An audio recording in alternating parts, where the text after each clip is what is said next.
상달의 노래 가요. 국민 앞에 정식히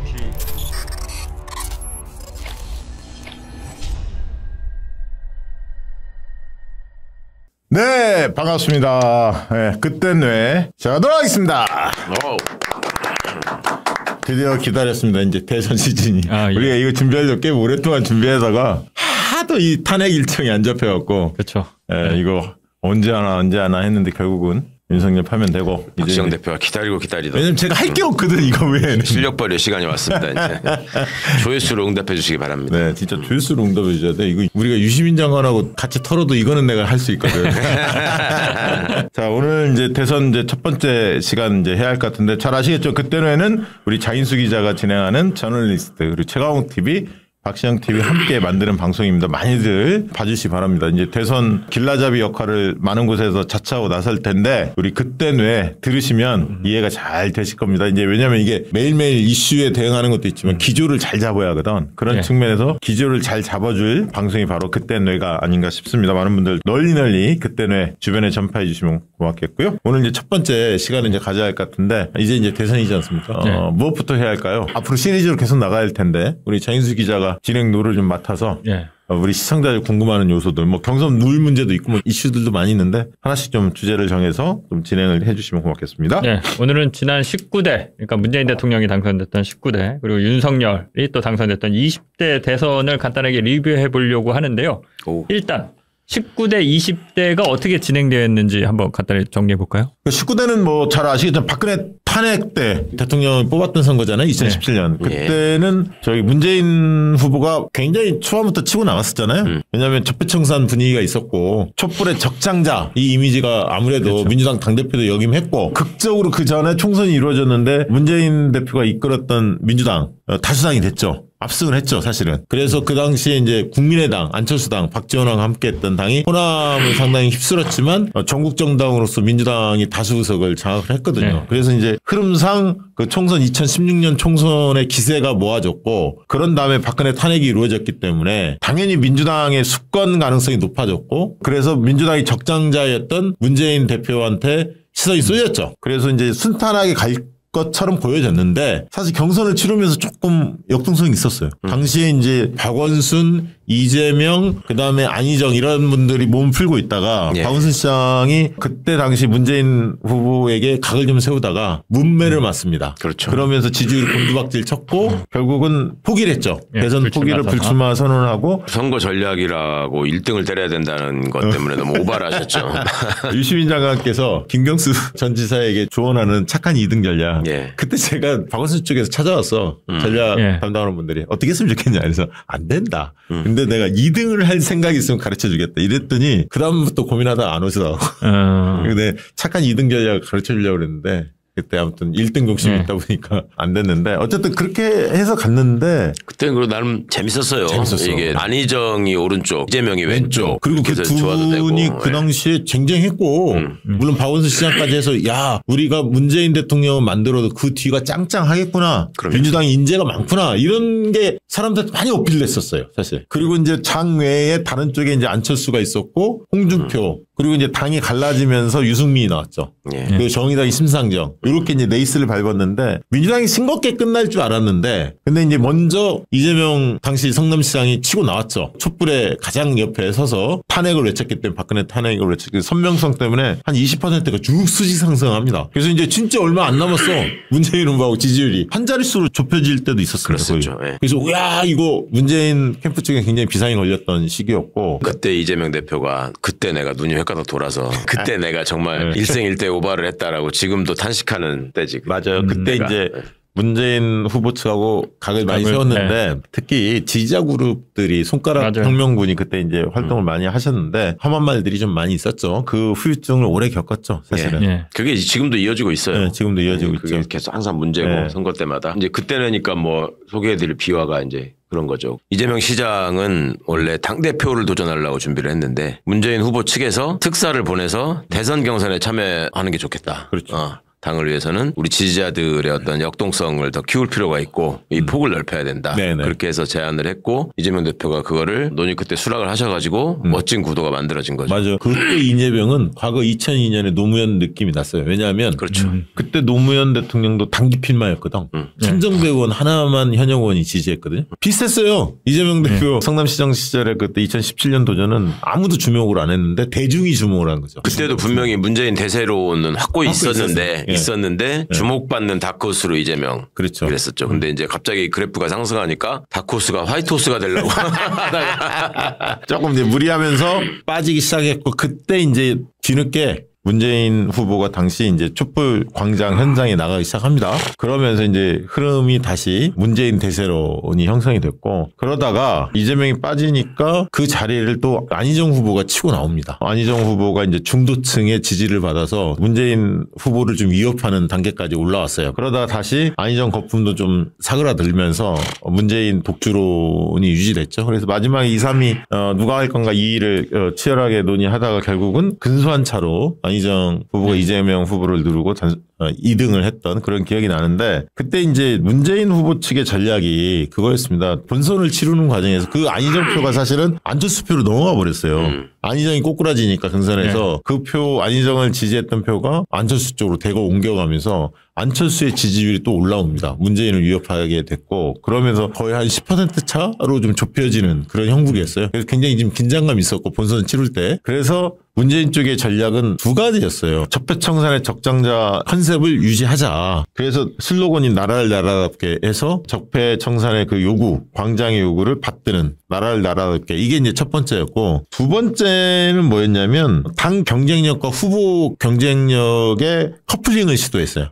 왜 그랬냐면 대안철수 전략이 있습니다. 그 당시 홍준표는 신경도 안 썼습니다. 왜냐하면 홍준표는 탄핵에 대해서 반대하는 입장이었고 나머지는 다 탄핵에 찬성하는 사람이었거든. 문재인, 안철수, 유승민, 심상정은. 그래서 이제 안철수를 견제하기 위해서 당 경쟁력과 후보 경쟁력을 커플링을 시도했는데 그 이유는 안철수가 속한 국민의당은 수권을 해본 경험이 없는 정당이었고 미니 정당이었죠. 30몇 석짜리 국회 정당이었는데 집권했을 때 민주당과 같이 할 건지 국민의힘 쪽과 같이 할 건지 입장을 내질 않았어요. 애매모호한 스탠스를 가졌거든요. 그러니까 이제 국민들이 볼 때는 대통령이 탄핵된 상황인데 과연 안철수가 대통령이 되면 누구랑 손을 잡고 하겠다는 건지 이게 모호했어요. 거기에 박지원이 다 해먹을 거야. 이게 인식이 파다했죠. 그런 상황에서 갈피를 못 잡고 있는 안철수를 보면서 문재인 후보 측의 전략은 바로 후보 경쟁력 못지않게 당 경쟁력을 강화하자. 왜? 민주당은 수권을 해봤던 정당이고 다수 정당이다. 준비되어 있는 여당이다. 이 이미지를 극대화했습니다. 그래서 그 캐치프레이즈를 준비된 민주당 든든한 문재인. 당과 후보로 같이 썼어요. 준비된 민주당 든든한 문재인. 그래서 안철수와의 차별화 전략을 시도했고 그것이 상당히 주요했다고 봅니다. 그게 이제 2017년 대선의 교훈이었죠. 사실은 지금 선거를 보면 좀 안타까운 건 뭐냐면 솔직한 얘기로 이재명 후보가 독주하지 않습니까? 지난번 2017년 문재인 후보보다 훨씬 많이 득표를 받을 것 같아요. 2위하고 격차가 엄청나게 크게 날 것 같아요. 왜? 뚜렷한 이의가 안 보이거든. 지금 사실 불행은 그거야. 우리가 선거를 대선을 치르면 되게 재수생들 그 다음에 먹었거든. 이재명도 재수생이고 문재인도 재수생이고 대부분 그랬잖아요. 대부분은 DJ도 삼수 사수를 했었고 노무현만 한 번에 먹었단 말이야. 노무현 대통령만. 근데 대부분 재수생들이 다음에 거머쥐는데 그만큼 대선 경선이라는 것은 정말 잔치의 무대이고 차차기 예, 걸출한 인물들도 도전하는 그런 장이 돼야 하는데 김경숙, 뭐 김부겸, 김두관 뭐 나온다는 사람들 있잖아요. 김용록, 김동연 뭐 이런 분들 봤을 때 야 차차기에는 저분이 꼭 될 수 있을 것 같아 라는 느낌이 확실히 드는 사람이 별로 없어. 솔직히 얘기하면. 네, 설레게 하는 사람이 없어. 그게 이번 대선의 안타까운 점이야 사실은. 민주당 경선에. 야, 그래도 저 사람 좀 키워서 이재명 대통령 만들 때 저 사람 한 10%는 지지율 받게 만들었으면 좋겠는데 뭐 이런 게 있어야 하는데 안 보여. 저는 개인적으로는 김경수 전 도지사 좀 기대를 했었는데. 그렇죠. 많은 사람들이 기대했었지 초반에. 등짝이 좀. 등짝 마음이 아픕니다. 사실 마음이 아프고. 그럴 수 없고. 저는 19대 이 문재인 대통령 될 때 생각하면 그때 이제 MBC 사장이 김장겸이었어요. 네. 문재인 대통령 당선되고 나서도 김장겸이 사장을 좀 했었는데 2012년 대선에서 한번 패한 경험이 있잖아요. 네. 2017년은 그래도 상대적으로는 좀 이렇게 좀 편안하게 봤던 것 같아요. 맞아요. 이렇게 어떤 뭐 굴곡이 좀 있다라고는 하지만 그렇죠. 큰 대세는 촛불혁명을 통해서 정권이 교체되는 거는 사실상 이미 뭐 확정됐죠. 결정된 거고 예. 중간에 이제 이재명, 안희정이 올라오면서 지지자들끼리 좀 그 후보들은 컸는데 아직도 그때 앙금이 남아 있어서 맞아. 나는 민주당 지지자 중에서 이재명을 안 찍어라고 하는 사람들도 있고 뭐 예를 들면 뭐 진짜 안희정, 이재명 지지하다가 문재인 안 찍고 넘어간 사람도 있고 그게 좀 안타까워요. 근데 그때 사실 문재인 후보가 사람을 끄는 매력이 잔잔한 매력은 있는데 품격도 좋고 어질고 예의 바르고 이런 거 있잖아요. 예, 그리고 성실한 면도 있고 대통령 비서실장도 해보시고 민정수석도 해봤기 때문에 그리고 당대표도 해봤고 대선도 재수생으로서 충분히 준비돼 있고 그런 면에서는 준비된 후보가 분명함에도 불구하고 이 화끈한 끄는 매력이 선명함 막 이런 것들이 그렇게 강하지는 않으셨거든. 그러니까 이제 그 공간을 이재명 후보가 치고 나갔고 또 한편으로 좀 안희정의 참신함이 있었어요. 젊음과 참신함. 그리고 좀 안희정은 약간 역동적인 이미지가 있었거든. 뛰어다니는 느낌 있잖아. 좀 젊음이랄까 막 이런 게 있었거든. 그렇죠. 그러니까 이제 그런 신선함들이 그쪽으로 또 쏠려갔고 여성표들이 많이 쏠려갔죠. 좀 아쉽긴 하죠. 문재인 후보가 41% 득표했는데 사실은 50% 넘겼으면 더 좋았을 뻔한 그런 아쉬움이 좀 남는 2017년이 아니었나 싶어요. 의원님은 어떻게? 탄핵 이후에 벌어지는 대선이라는 점에서는 비슷한데 그때는 지금보다는 훨씬 더 어떤 새로운 세상에 대한 열망이 그러니까 미래지향적인 열망이 더 컸던 것 같고 유권자들도 네. 지금은 보면은 이 내란 세력의 준동이 계속 이어지고 있으니까 이제 그걸 빨리 진압해야 된다는 현재 상태에 대한 분노 이런 게 이제 더 큰 것 같고 그러다 보니까 거기서 엄청난 핍박을 뚫고 그러니까 사선을 넘어가면서 이제 함께 온 이재명 대표에 대한 압도적인 지지로 그게 나타나는 건데 그 경쟁자가 되고자 하시는 분들이 그런 어떤 시대적 변화나 유권자들의 마음이나 또 어떤 역사적 흐름이나 이런 것들 너무 못 읽으시는 것 같아서 참 안타깝더라고. 지금 상황에서는 과거의 선거 문법처럼 그냥 앞서가는 1등 주자를 때리는 걸로 내 존재감을 드러낸 다음에 그 차이점을 부각시키는 방안으로 그 반대되는 뭔가를 제시한다라는 식의 전략은 지금은 전혀 안 통하는 것 같고 오히려 시대적으로 지금 현실에 대해서 국민들이 느끼고 있는 분노를 어떻게 받아 안아가지고 이거를 결과물로 실현할 것인가에 대한 대안을 제시하시면 훨씬 더 나는 유효한 선거 전략일 것 같은데 맞아. 예를 들어서 뭐 김부겸 나는 총리도 해보고 행안부 장관도 해봤는데 총리나 행안부 장관이라는 자리는 이러이러한 일을 하는 거라서 이 헌법 수호의 관점에서 보자면 저 한덕수나 이상민은 정말 나쁜 놈들이고 이거는 이런 차원에서 진압을 꼭 해야 되는 거다라고 예를 들어서 그 얘기를 그렇죠. 주로 하고 김동연이 나 경제부총리 해봤지만 추경호랑 저 최상목이나 나 이런 애들의 행동은 도대체 이해할 수가 없다. 그리고 그렇지. 대통령한테 그렇게 뭘 예비비 뭐 이런 걸 받아가지고 지가 모른다고 하고 나 이런 거는 내가 앞장서서 기재부를 하여튼 혁신하겠다. 예를 들면 그렇지. 그렇게 얘기를 하고 그러면 맞아. 우리 경선에 재미도 있고 그렇지. 시민들의 관심도 끌고 그렇게 할 수 있을 텐데 지금 너무 그런 게 없이 그냥 가니까 차라리 요즘 하는 거 보면 문영배 재판관 나오면 재밌겠어.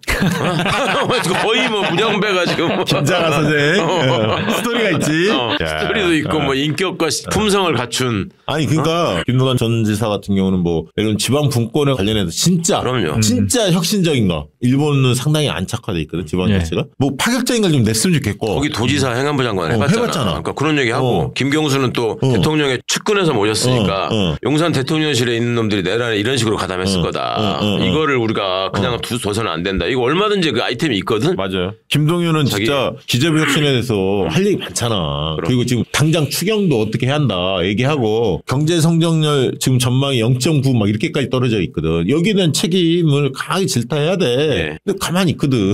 이런 게. 근데 뭐 미국 관세를 막겠다 트럼프 아 좋지. 네. 그건 해야지. 그건 당연히 김동연의 예. 역할이 있을 것 같은데 이재명이 더 잘할 것 같거든. 왠지 트럼프와 맞상대하는데 김동연이 나올까 이재명이 나올까. 뚝심 있고 카리스마 있는 사람이 더 낫지 않을까. 이렇게 사람들이 생각한단 말이야. 일단 자기 경력과 경험을 중심으로 해가지고 아, 저 사람들이 얘기하는 것도 우리 민주당 정부에서 꼭 놓치지 말아야 된다. 그런 인식을 확실하게 주고 자기가 그거를 계속 경선 진행 과정에서 구체화 시켜가지고 대안으로 계속 제시하면서 그치. 가면 주목도 받고 네. 그렇게 해서 집권했을 때 우리가 또 그걸 이용해가지고 한꺼번에 샥 이렇게 정리도 하고 얼마나 최강 좋아요. 의원이 그 피선거권만 있었으면 내보내는 건데 검찰 개혁 이거 완전 제가 그거 하나 조져놓겠습니다. 딱 이렇게 했으면 차차기 먹는 거 아니야. 그게 안 되는 게 머릿속에 그런 개념이나 생각 자체가 없는 걸까요? 아니면 이 사람들이 있는데 착각을 하는 걸까요? 착각하는 거야. 착각을 하는 거예요. 착각. 그러니까 자기의 역할, 롤이 무엇이 있는지 대중은 당신한테 무엇을 요구하는지 그렇지. 잘 그걸 모르는 몰라. 거야.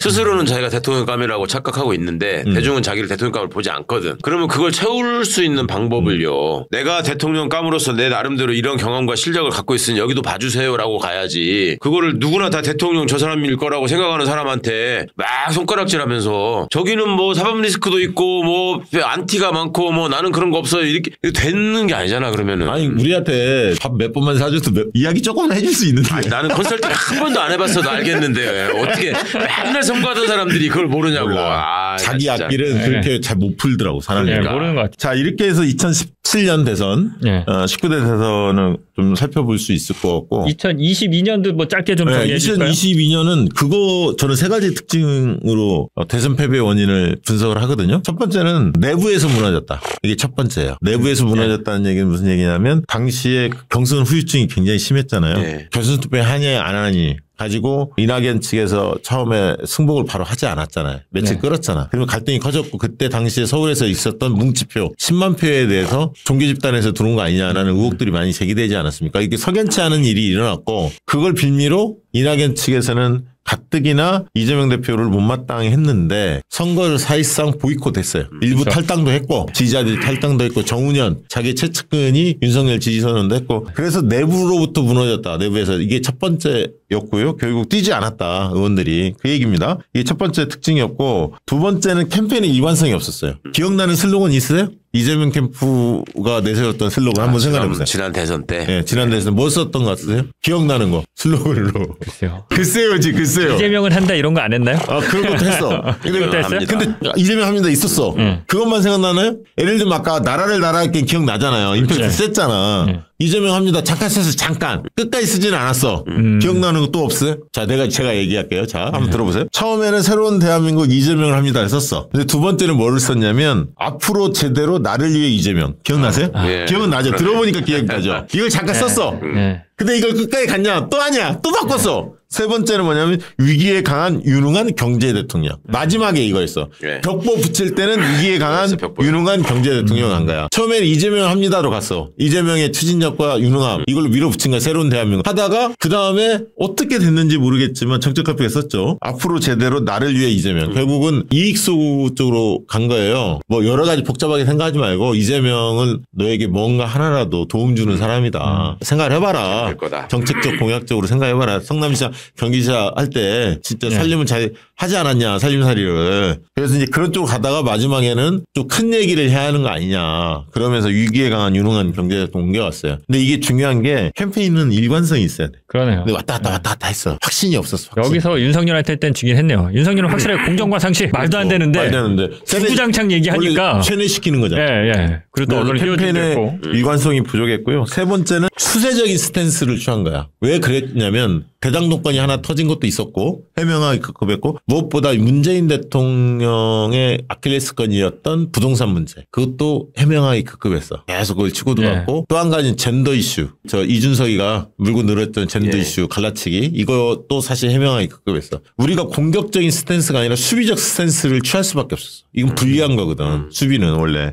아니 그리고 그때 민주당의 이제 선거 상황실이나 선거지도부를 이렇게 보면 막연하게 이렇게 해도 우리가 이긴다라는 생각들이 되게 많았었어요. 많았죠. 워낙 나쁜 놈이고 워낙 형편없는 놈이 나왔으니까. 저기도 많았잖아. 구설수도 많았잖아. 그러니까. 김건희 관련해서 뭐 이렇게 저렇고. 저런 거 되시겠냐. 그런 희망회로를 돌리는 것까지는 좋은데 그걸 채울 만한 이제 컨텐츠를 너무 부실하게 너무 방만하게 움직였고 그때 모여가지고 뭐 얘기하는 거 보면은 이게 제가 그때 참 이게 집권 경험이라는 게 이럴 때는 정말 독이구나 싶었던 게 그때 이제 생각을 하는 게 뭐냐면 지난번 문재인 캠프 때 누가 어느 자리에 있으니까 다음에 어느 자리를 받더라. 이런 것만 연구를 하는 거야. 자리만 차지자. 그래가지고 뭐라도 직함을 하나 얻어서 뛰지는 않으면서. 뛰지는 않고 그 간판만 가지고 자기 나중에 무슨 자리 달라고 할까. 이런 생각하는 사람들이 상당히 많았어요. 의외로. 그리고 설마 윤석열한테 지겠어? 그리고 문재인 대통령이 지지율이 그래도 45% 수준이었는데 그렇죠. 거기서 플러스 알파 좀만 하면 무조건 이기는데 이렇게 정치공학적 해석하는 사람이 많았어. 청와대 멤버들도 그랬고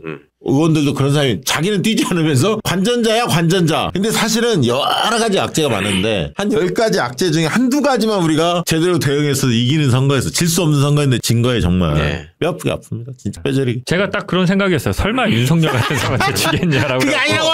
개표할 때까지도 그 왜 개표하다가 한번 역전했잖아요. 네. 한 12시였으면 11시쯤이었는데 한번 역전했어요. 그래갖고 이제 역전하고 이제 이기는구나. 그때까지도 그랬어요. 아니 심지어 그때까지도. 출구조사 결과 발표가 나왔을 때 우리가 아슬아슬 지는 걸로 나왔는데 네, 우리는 그렇죠. 뭐 환호성을 지르고 왜냐면 그 전에 여론조사 너무 벌어져 있었기 때문에. 국힘은 맛이가 있고 그랬거든. 그래서 제가 이번 대선에 각오를 다진 게 모든 걸 다 하겠다는 게 첫째고 쓴소리를 마다하지 않겠다. 성향은 없다. 누구를 향해서는 쓴소리 하겠다. 왜냐하면 지난번 대선 때 시종일관 1% 이내에서 초접전 상태가 계속 윈지코리아 조사를 매일 했거든. 그때 네. 나왔고 초접전 상황이라고 얘기했는데 양극단에서 너무 서로 자기들이 5% 10% 이긴다고 서로 다 막 주장한 거야. 우리 쪽의 유튜브들도 마찬가지. 대다수가 그랬고. 물론 그게 사기 진작 차원에서 필요하기도 합니다만 그렇게 하면 안 되거든. 정세는 정세대로 정확히 읽고 1% 안팎에서 우리가 밀릴 수도 있고 앞설 수도 있는데 초접전 상황이면 우리는 뭘 해야지? 다른 건 다 필요 없고 30만 50만만 설득하면 우리 이긴다. 주변에 한 명이라도 설득하는 거, 2명이라도 설득하는 일에 모든 걸 총력을 다하자. 다른 거 붕 뜬 캠페인 하지 말고 설득하는 일 하자. 일주일이면 일주일 한두 명만 설득하자. 저쪽을 우리 쪽으로 돌리는 일. 만약에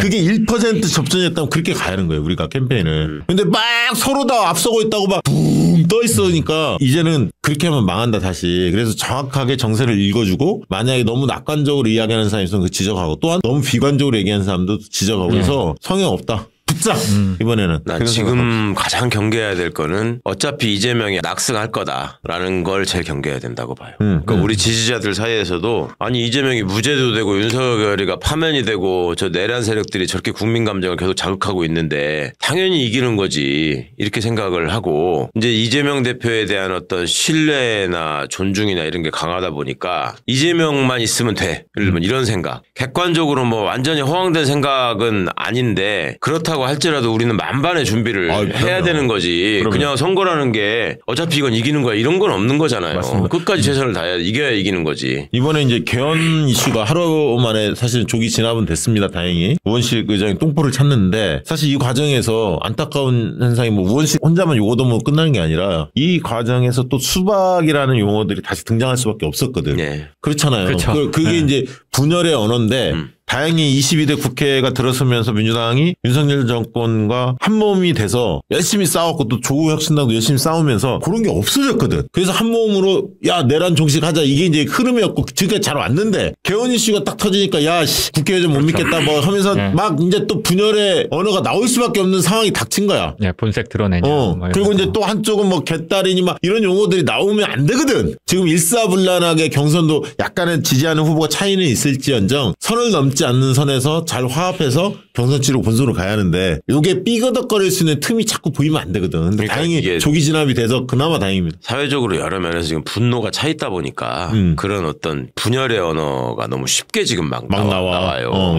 이거 조심해야 돼. 조금만 나하고 생각이 다르면은 그냥 바로 그렇게 하려고 해서 그러면서 이제 다른 한편으로는 또 이재명만이 우리의 유일한 지도자고 우리의 유일한 대안이고 뭐 이제 이렇게 가면 이제 그런 분들이 굉장히 많아 생각보다. 많아요. 그러면 이제 강연 때마다 나는 그런 걸 여쭤본다고 그러면은 이재명 대표를 이대로 그냥 추대하면 되는 겁니까? 그러면 또 그건 아니라 그래. 그거는 한번 손 들어보세요. 이재명 대표 그냥 이대로 추대하고 그렇게 해서 그냥 대통령 후보 되면은 자동으로 된다라고 생각하시면 손 들어보세요. 그러면 없어요 또 그거는. 근데 그러면서 그게 이재명 대표한테 별로 도움이 안 된다는 걸 알거든. 그렇지. 경선을 그거는 이기는 걸 바라지. 그 관점으로 가보면 이건 전략적으로 바른 건 아닌데 이거 아시는 거야. 근데 그러면은 경선에 나서겠다고 하는 사람들한테 그렇게 날선으로 욕을 해버리면 경선은 그러면 어떻게 되는 겁니까 도대체. 추대는 안 된다고 경선을 해야 된다고 하면서 그럼 경선 나서는 사람들한테는 전부 다 수박이라고 가서 색칠하고 있으면 그러니까 경선에서 이재명 대표를 지지하는 분들은 이재명 대표의 장점들 그리고 이재명 정부가 왜 들어서야 하고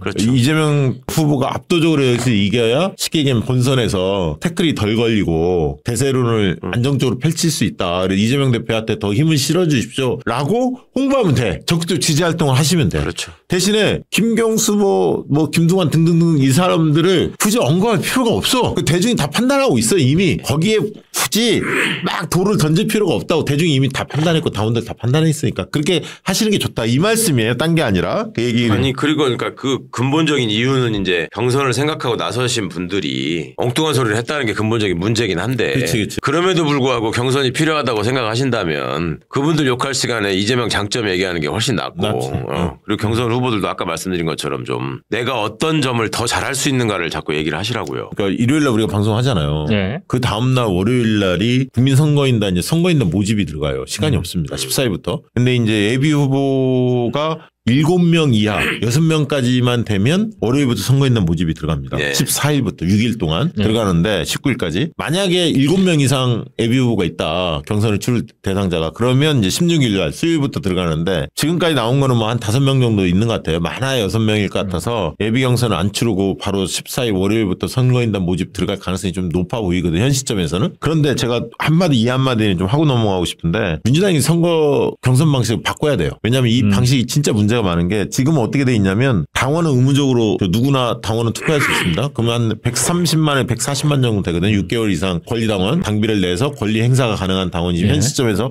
제가 알기로는 130만 140만 정도 되는데 근데 이분들이 100% 투표하냐 그렇지 않아요. 과거의 선례를 보면 50에서 60% 정도만 투표하십니다. 그리고 국민들 선거인단 누구나 참여할 수 있도록 만드는 거야. 그러면 지난 경선 때 보면 지난 대선이나 이럴 때 보면 거의 반반이에요. 당원 반은 일반 국민 선거인단이야. 근데 이거를 가중치를 안 둬. 1대1이야. 누구나 들어오면 돼. 근데 지금 일반 선거인단, 국민 선거인단 들어오는 데는 정당 그 지지를 따지지 않거든요. 누구나 들어올 수 있어. 그러니까 구구 세력들, 정광훈 세력들 이런 사람들 마음먹고 들어가면 50만, 100만 들어올 수 있어요. 최대 100만, 최소한 30에서 50만 들어올 수 있어요. 막을 장치가 없어. 그러면 이대로 치르는 게 맞냐? 이게 잘못된 거예요. 이게 당원 20만, 30만 시절에 만들었던 제도야. 이 국민 참여 선거인단 이런 방식. 그 당시에 왜냐하면 당원 규모가 적기 때문에 지지자들이 폭넓게 참여할 수 있도록 문을 열자. 이 취지에서 도입했는데 이미 당원이 130만 4배, 5배로 뛰었단 말이야. 5배 이상으로. 옛날 규모에 비하면. 그러면 당원 주권 시대잖아. 당원 선거인단은 80% 정도 반영 비중을 두고 국민 선거인단은 뭐 한 20%만 둔다든가 이렇게 차등을 해서 반영 비중을 달리한다고 봅니다. 그래야 역선택의 우려에서 차단시킬 수가 있어. 왜냐하면 대다수 당원의 뜻으로 반영되는 시스템을 만들어야 돼. 그래서 그게 하기 싫다면 국민의힘처럼 당원 전당원 투표 50%, 여론조사 50% 이렇게 맞는 게 맞다. 왜냐하면 당원 투표는 정체성, 당원들이 좋아하는 후보. 근데 여론조사라는 건 뭐냐면 확장력이잖아. 본선 경쟁력을 뜻하는 거 아닙니까? 둘을 같이 반반 성능이 맞는데 여론조사에 대해서 불만이 많다. 군소 후보들이니까 지금 비명계 후보들이 지지율이 안 나오니까 그렇다면 한 선거인단을 모집을 하되 20% 정도만 반영하고 당원을 80% 반영하는 이런 비중으로 해야 맞는 거예요. 상식적으로. 근데 그거를 관철해낼 수 있을지 모르겠어요. 나는 이재명 대표 경선 룰에 나서는 분들이 얼마나 세게 이런 주장들을 할지는 모르겠는데 이렇게 가야 맞다. 저는 그렇게 봅니다. 이게 뭐 주장에는 동의하는데 현실적으로 바꾸기는 쉽지는 않을 것 같아요. 왜냐하면 이게 유불리가 있는데 시간이 없는 상황에서 이것도 논쟁하다가 또 서로 싸울 수도 있고. 아니, 그래서 저는 공개적으로 이야기를 제가 몇 군데 했어요. 뭐 김경수 지사 측이라든가 좀 그래도 당을 전체적으로 생각하는 사람, 역선택에 대한 저 우려를 갖고 있는 사람들은 이 부분에 대해서는 정말 동의한다. 그런 방식 맞다라고 이야기를 해야 한다고 보고 매일매일 떠들 거예요. 이번 주 내내 기가 따갑도록.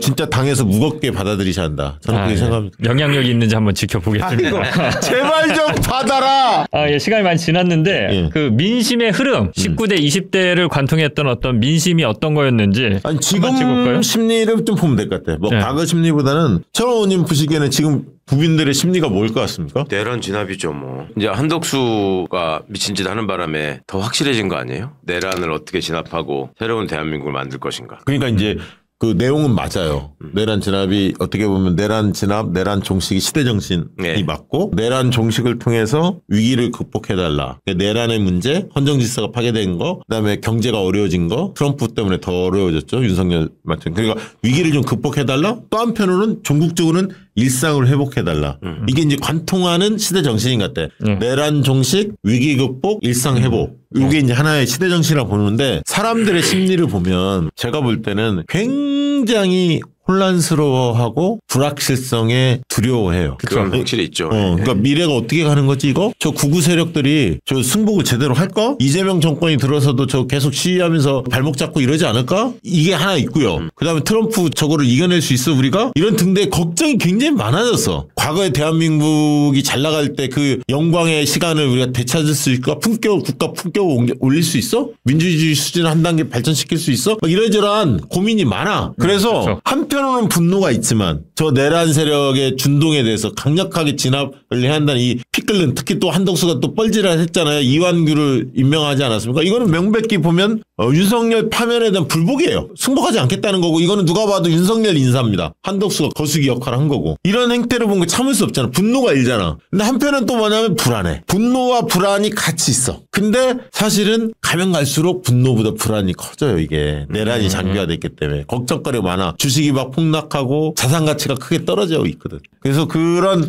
국민들의 심리를 잘 이해하고 거기에 걸맞게 슬로건이든 캠페인이든 이재명 후보 측에서 잘 하실 거라 믿습니다. 상황은 그런 것 같아요. 그리고 이번 대선에서는 국가적 이슈가 지역적 이슈를 압도할 것 같아요. 이건 되게 중요한 특징이에요. 나라 전반이 위기에 빠졌기 때문에 맞습니다. 과거에 대통령 선거에서 국가적 이슈가 지역적 이슈를 압도할 때는 언제였냐면 IMF 때 기억나시죠? DJ 때. 그때는 무엇보다 국가적 이슈가 먼저 있잖아요. IMF 극복. 그 다음에 언제였어요? 제가 볼 때 2017년 대선이었어요. 탄핵을 극복하는. 그렇잖아요? 그렇죠. 그때가 이제 국가적 이슈가 앞섰던 거야. 근데 대부분은 국가적 이슈를 내걸긴 하지만 지역적 이슈나 뭐 다양한 이슈들이 혼재돼서 나타났거든. 근데 이번에도 제가 볼 때 국가적 이슈가 먼저인 것 같아요. 아까 일상을 우리가 회복하려면 위기를 극복하고 내란을 종식해야 이 과제들. 그래서 큰 이야기를 많이 해주시는 게 좋을 것 같다. 그래서 지금은 나를 위해 이재명 같은 컨셉이 안 통한다는 거예요. 그러니까 작은 얘기, 스몰 딜, 작은 체감형 정책들, 이거보다는 좀 더 큰 얘기들 속에서 위기에 강한 리더 이재명 이거를 보여주실 때가 아닌가. 그래서 뭐 대한민국 재건 뭐 예를 이런 것 들면 같으면 큰 틀에서 뭘 바꿔야 할지 그런 생각이 드는 선거라. 오늘 들으니까 정리가 싹 되는 느낌입니다. 저도. 그러니까 이제 어떻게 보면 나라가 먼저다 이런 거지. 개념적으로 보면, 컨셉적으로 보면. 나라가 망했는데 개인의 행복과 뭐 영광이 어디 있어. 나라가 휘청휘청 거리니까 개인의 삶도 다 불행해지잖아요. 맞습니다. 지금 그런 상황이죠. 뭐 경제도 그런데 법으로도 그런 것 같아요. 이게 헌법에 뭐라고 써 있든 법에 뭐라고 써 있든 저들은 기득권들은 그거 별로 신경 안 쓰고 지들 하고 싶은 대로 사는구나. 이걸 어떻게 다시 법의 테두리 안에 가두지? 너도 지키고 나도 지키는 그 헌정 질서, 법치 국가를 어떻게 다시 만들지? 이런 것도 사실 되게 그 욕망이나 욕구가 큰 것 같아요. 네. 그리고 이제 보통 바라는 게 국익을 위한 정당 많이 없다. 이게 이제 대중의 목소리예요. 여론조사 해보면 그런 얘기들이 많이 나옵니다. 민주당이 경제 능력, 외교 안보 능력 다 국민의힘보다 압도합니다. 근데 국익을 위한 정당이 있습니까? 물으면 잘 모르겠다. 없다. 이게 또 다수예요. 그 부분에 있어서. 그걸 좀 신경을 써야 하고 그다음에 이제 정치 관심이 굉장히 증가했다. 그러니까 일상 대화에 정치 이야기가 80% 넘어서고 있다. 이게 이제 국민들 여론조사에 보면 나오는 수치고요. 민주당이 좀 달라졌다 저는 평가합니다. 19대 20대 대선 지난 2017년 2022년 대선 때 당시에 비해서 민주당이 달라졌다. 그래서 저는 기대하는 거예요. 왜 달라졌냐. 첫 번째는 지지층의 절박함이 상승해서 윤석열 폭정 3년 내란을 겪어봤어. 정권을 바꾸겠다는 열정이 너무 넘쳐요. 그래서 최근에 여론조사에 보면 투표하겠냐 투표 의향을 물어보면 민주당 지지층의 투표 의향이 훨씬 높습니다. 국민의힘 지지층보다. 그러니까 그걸 보면 절박감이 높아졌어요. 민주당 지지층이. 이게 첫 번째. 두 번째는 내부 분열 요소가 크게 줄어들었어요. 옛날에 이재명 이낙연 쪽 싸웠던 그때 시절하고는 달라. 내부가 단합이 잘 되고 있다. 민주당이 내에 경선을 치르더라도 경선 후유증이 그렇게 크지 않을 것 같다. 이게 이제 긍정적 신호고요. 세 번째는 국회의원들의 전투성이 강화됐어. 그러니까 이제 옛날 같은 흐물흐물한 의원들 별로 없고 그래도 계엄을 거치면서 특히 개혁적인 정치인도 많아졌지만 계엄을 겪어봤잖아. 생사를 오갔잖아. 동지애도 강해졌고 뒷짐지고 구경하는 일은 없어. 앞에서 막 싸우는 이런 의원들이 많아졌고 민주당이 또 이슈에 대해서 적극적으로 대응하고 주도하는 이런 능력들이 많이 개선이 됐다. 그래서 저는 굉장히 희망적으로 봅니다. 사실은 이번 대선 과정에서 그런 것들 유감없이 좀 발휘해 줬으면 좋겠다. 민주당이. 그러니까 이재명 후보 혼자만의 싸움이 아니라 당과 이재명 후보가 같이 혼연일체가 돼서 이 대선 국면에서 국민들에게 희망을 줘야 한다. 그렇게 보고 있죠. 총선에서 2번 연속 압승을 한 세력이에요. 우리가 2번 연속 연속 압승을 한 세력이 이제는 이제 국민들 앞에 우리가 새로운 나라를 만드는 책임 있는 세력이고 앞으로 우리가 이 나라를 이끌어간다. 이런 확신을 주는 선거가 됐으면 좋겠어요. 그래야지 앞으로 저 내란 세력의 준동이 더 이상 어떤 기반을 잃고 허물어지지 않을까. 저것들은 나라 망치는 놈들이고 그래도 저 민주개혁 진영이 있을 때 우리나라가 좀이라도 좋아지더라. 이거를 사람들이 이제 확실하게 각인이 되게. 자, 이제 방관하고 대선 관전 포인트로 좀 넘어갈 것 같습니다. 자, 이거 맛있는 거. 오가픽. 오가픽. 새로운 대한민국, 대한국민, 민주시민을 위한 특별 이벤트 이어갑니다. 약수하기로 조선행 박사가 40년 연구하여 가시오가피 열매 세계 최초로 품종 특허를 받았고요. 열매 추출 특허도 받았고 이걸 농축 발효해서 몸에 좋은 것만 담고 맛도 놓치지 않은 명실상부 최고의 명품 오가픽 건강음료입니다. 오가픽 콤부차의 주원료로 사용하는 가시오가피는 명나라 본초 강목에 한 수레의 황금을 얻는 것보다 낫다. 동의보감에는 신선의 약이다. 이렇게 나와 있고요. 러시아 올림픽 대표팀, 그다음에 우주비행사 특수부대 이런 사람들이 오가피를 복용했다는 사실이 뉴사이언스 학술지에 발표되기도 했습니다. 효능으로는 면역력, 자양강장, 만성피로, 간건강, 신경안정, 쾌변활동, 잔건강에 탁월한 효과를 보이고 있다고 합니다. 가시오가피 효능은 인터넷을 검색해보면 여러분들 쉽게 찾을 수 있을 겁니다. 오가픽의 모든 원료는 국내산으로 농약, 방부제, 화학첨가제는 일체 사용하지 않았고요. 냉동물류 유통으로 최상의 맛과 품질, 효능을 유지하고 있습니다. 이게 원가 상승에도 불구하고 최상의 품질을 유지하기 위해서 이런 유통 과정을 거치고 있다고 하고요. 네. 음용 방법으로 아침 공복에 한 포, 오후 또는 회식 후 한 포 섭취. 그러니까 하루에 2번 하시면 되는데 특히 회식 후 한 포를 섭취하시면 다음날 아침이 쾌변과 함께 상쾌해집니다. 그러니까 이게 지금 숙취 해소에도 상당히 도움이 돼요. 네. 이재명 대표님도 꾸준히 잘 들으시고 계시다는 거 아마 우리 시청자들은 다 아실 겁니다. 박시영TV 시청하시는 분들을 위해 오늘도 기존 34% 할인을 드리고요. 48팩 플러스 16팩, 24팩 주문하시면 플러스 3팩을 추가로 증정해드립니다. 이게 이제 한 팩이 이제 1,500원 1,500원 한다는 네. 거예요. 그게 비싸지 않습니다. 예. 댓글을 좀 네. 읽어드릴게요. SHIS 땡땡땡땡님인데 별 5개 별점 주셨고요. 남편 먹이려고 샀는데 처음 온 날 군대 간 아들이 친구랑 같이 휴가 나왔다가 집에서 남편이랑 셋이 술 마시면서 오가피를 같이 마시는데 너무 맛있고 먹기 좋다며 술잔 옆에 계속 따라 마셔서 2박스를 뜯었습니다. 하도 신기해서 저도 한 봉투 먹었는데 헐 뭐지 이 건강한 맛. 그래서 저도 하루 2봉 마시려고 냉장고에 채워놓고 음료수로 먹게 됩니다. 이것만 마시게 돼요. 이왕이면 몸에 좋고 맛도 좋은 거 마시자고요. 네. 예. 양주 3병에 소주 2명 셋이서 아들 신랑 아들 친구 이렇게 셋이서 양주 3병 소주 2병 마셨는데 다음날 아침 멀쩡했고 깨끗했다. 사장님 그래서, 아들이 군대 갔다 오고 사장님 사모님이 쓰신 거 아니에요? 그리고 또 확실해. 예, KIMB 땡땡땡땡님 2주째 매일 한두 개씩 먹고 있는데 화장실도 편하게 다니고 가시오가피 효능일까요? 뻣뻣하던 무릎도 부드러워졌어요. 피로 회복이 잘 되는 것도 있고요. 당연히 재구매해서 꾸준히 먹어야겠어요. 아니 이게 저도 요 분이랑 비슷합니다. 화장실 그래요? 가는 게 좀 편해졌어요. 아니 저희 우리 멤버십 회원들 중에 오가픽 드시고 네. 좋다는 의견들이 많이 올라오고 있어요. 그러니까 예, 보니까 드셔보신 분들의 만족도는 꽤 높은 게 여러 가지 아니 여러 값도 측면에서 그렇고 맛도 확인이 돼. 그렇고 예. 집에 왜 보면은 오렌지 주스 같은 거 그냥 있잖아요 상식적으로. 그렇지. 그거보다 훨씬 낫지. 훨씬 나은 훨씬 거네. 나 진짜 훨씬 나요. 값도 싸고. 예, 많은 분들 좀 맞습니다. 특히 날 더워질 때 청량감이 있기 때문에 갈증 해소에도 큰 도움이 됩니다. 많은 분들 맛을 보시면 좋을 것 같고요. 그 얘기 한번 드려야 할 것 같은데 이번 대선 개인적으로 최강 후보님은 어떤 부분 관전 포인트가 있다면 어떤 부분이 있을까요? 얼마나 많이 차이나게 이기느냐. 1, 2등 간의 차이. 그것도 진짜 중요해요. 네. 사실 뭐 후보 측에서는 50%를 목표로 뛰겠지만 마음 같아서는 60%를 도달했으면 좋겠다. 압도적 승리. 네. 그래야 이제 개혁을 추진하는 동력을 확보하는 거 아닙니까? 그런 측면에서 특히 또 검찰 개혁 우리가 막 이런 건 이제 과감 없이 추진해야 하는데 쭈삣쭈삣 하면 안 되거든. 국민들한테 압도적 지지를 받으면 힘이 생겨요. 압도적으로 승리하고 압도적 의석을 바탕으로 해가지고 순식간에 확 집어넣어야 돼. 네. 아까 이제 최강 의원님이 지적은 해주셨는데 예. 이번에 편안하게 이기겠지 사실 그러면 안 돼. 이렇게 좀 낙관하는 편이어서 저의 관심사는 포스트 이재명 누구가 될까 그게 보일까 이번 대선에서 나 안 보인나 봐. 이번에는 그러니까. 찾기 어렵다고 보는. 그러니까 근데 그게 어렵다고. 좀 보였으면 하는 기대가 있고 혹은 친명이라고 할 수 있는 그룹 내에서라도 좀 누가 좀 저는- 튀어나오면 어떨까라는 예. 극단의 코너에서 우리 대선 끝나면 있잖아요. 적절한 시점에 이제 이재명 정부가 들었으면 차차기는 누구냐 그거 갖고 한번 다루죠. 예, 예. 저 마음속에 있는 분들이 있어요. 몇 분. 저는 제가 볼 때는 이번 대선 과정에서 의미 있는 그 다음 주자가 보이기는 어려울 것 같고 어려워요. 이미 그러니까, 이제 경쟁에 나선 분들이 타이밍도 놓쳤고 아이템도 없고 정부가 출범해서 뭔가를 해나가는 과정에 과정에서 성과를 내는 사람, 그 성과를 내고 그 성과를 바탕으로 국민들한테 굉장히 당당하게 설명할 수 있고 그것이 국민들한테 납득이 가게 뭔가를 쭉 이렇게 이뤄내는 사람, 그런 사람이 확 주목을 받지 않을까 싶어요. 그러니까 아까 이제 득표율 1, 2등 간의 차이, 이게 이제 첫 번째 관전 포인트라면 그건 뭐 누구나 다 생각하는 것 같고, 네. 두 번째는 저는 과연 국민들에게, 당원과 지지자들에게 설렘을 줄 수 있느냐.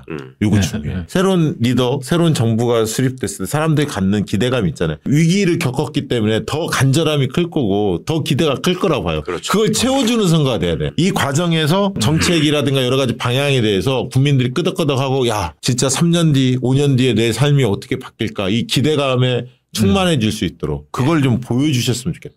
이게 이제 두 번째 바람이고요. 세 번째는 저는 개인적으로는 국민의힘 쪽의 분열 가능성, 구구가 얼마나 구구 세력들이 몰락시키느냐. 그러니까 지금은 구구의 덫에 완전히 국민의힘이 갇혀 있지 않습니까? 구구들이 끌고 가는 국민의힘인데 그게 아니라 국민의힘 내부에서 야 구구하고는 이제 손절해야 돼. 그렇지 않으면 우리는 진짜 5년 10년 뒤에도 희망이 없어.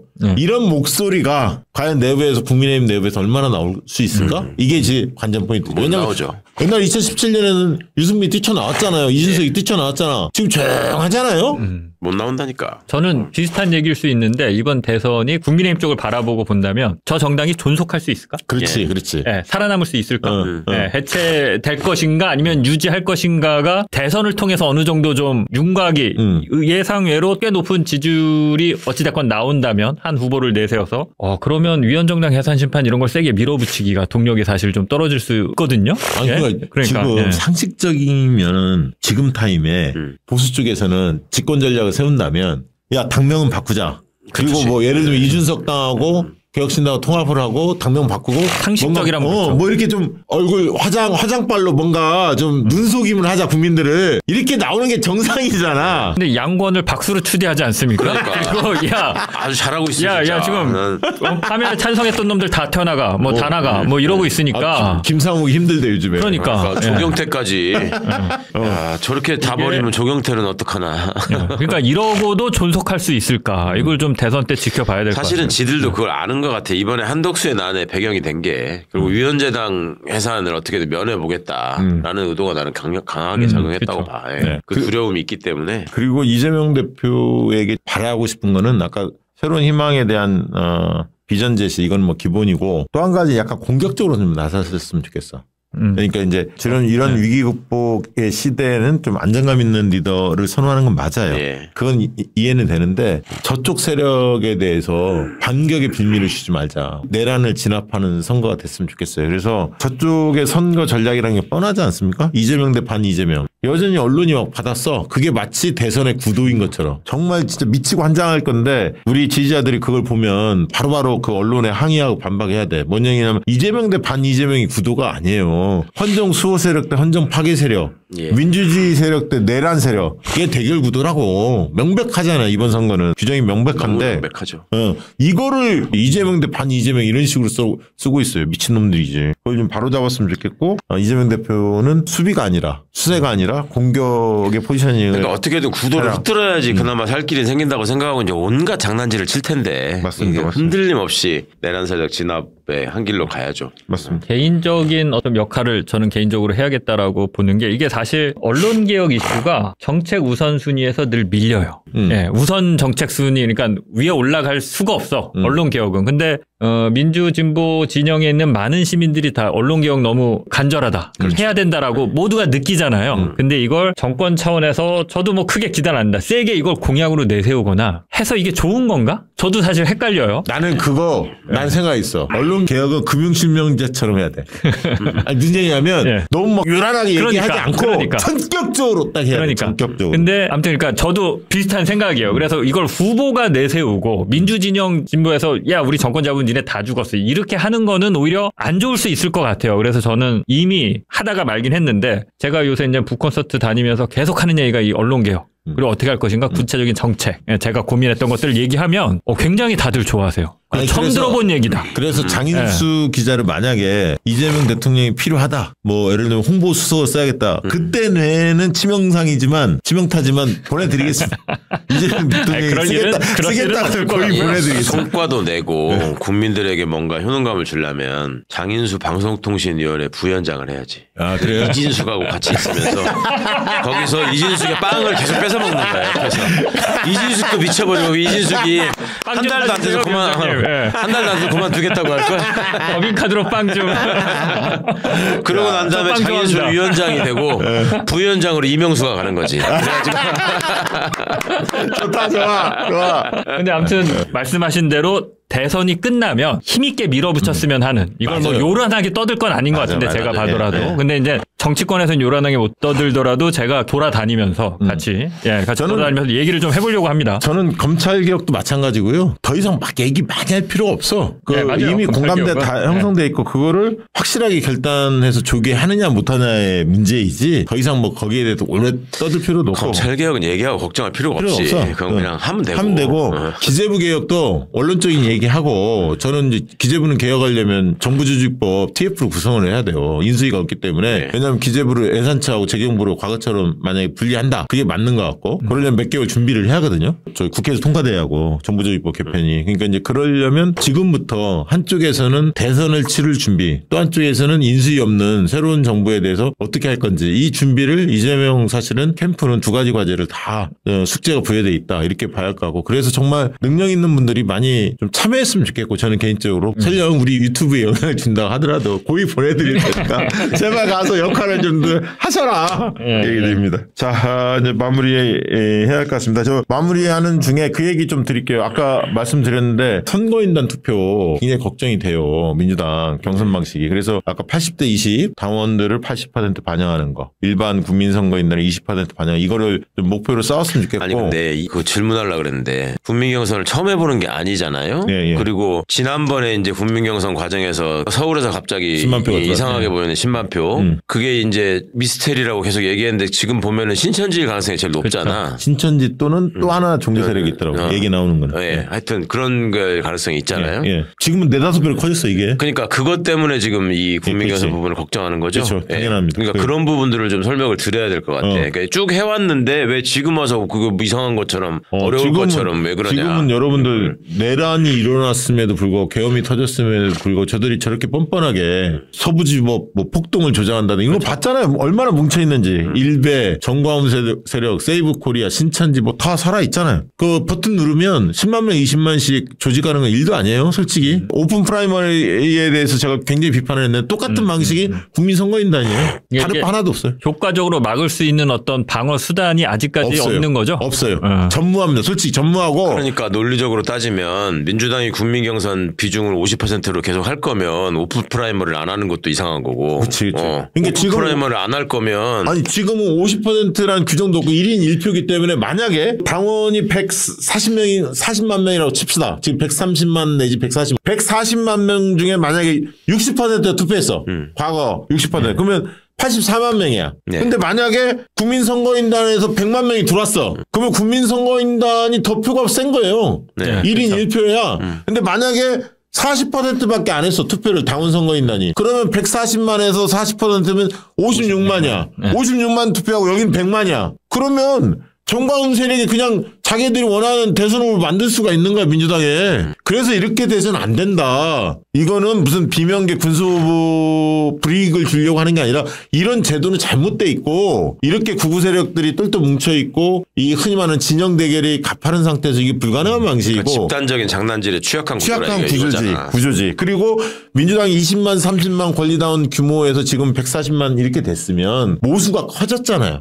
그러면 국민들이 참여하는 사람이 이미 당원화 많이 돼 있는 거거든요. 민주당을 지지하는 사람이. 그러면 당원 주권 시대에 당원 선거인단의 포션을 늘려주는 게 맞는 거예요. 그러니까 80% 이쪽, 뭐 20%는 문을 좀 열은 이런 정도의 선에서 이 방식을 채택하는 게 경선 방식이 적절하다. 저는 제안을 드리고 나중에는 이게 정말 문제가 심각해지면 여론조사로 대체하는 방법이 현실적이고 뭐 80% 전당원 투표, 20% 여론조사 이렇게 해도 되거든. 저는 뭐 그 강력하게 권유를 드립니다. 이 부분을 관찰했으면 좋겠고 두 번째는 자 만약에 그럼에도 불구하고 선거인단 방식이 과거처럼 그대로 간다. 20%가 아니라 그냥 표의 등가성에 대해서 역차별을 두지 않고 가중치를 주지 않고 1인 1표 방식으로 당원이나 일반 국민이나 똑같이 주로 간다. 그러면 적극적으로 우리 민주당 당원들 지지자들이 주변에 선거인단을 확보해 줘야 하는 거예요. 이 100만 표 뭉치표 50만 100만이 들어오는 거를 극복할 수 있는 정도의 우리 힘을 보여줘야 하거든. 그래서 당장 월요일부터 선거인단 모집에 들어갈 텐데 적극 참여해 주시라. 그래서 저희가 웹자부나 홍보 영상 준비되는 대로 이게 올려드릴 테니까 보시고 꼭 참여해 주셔야 한다. 1인 10표, 1인 20표씩 주변에 권유해서 선거인단 참여를 유도를 해야 합니다. 민주당을 좀 사랑하는 분들 대상으로. 자,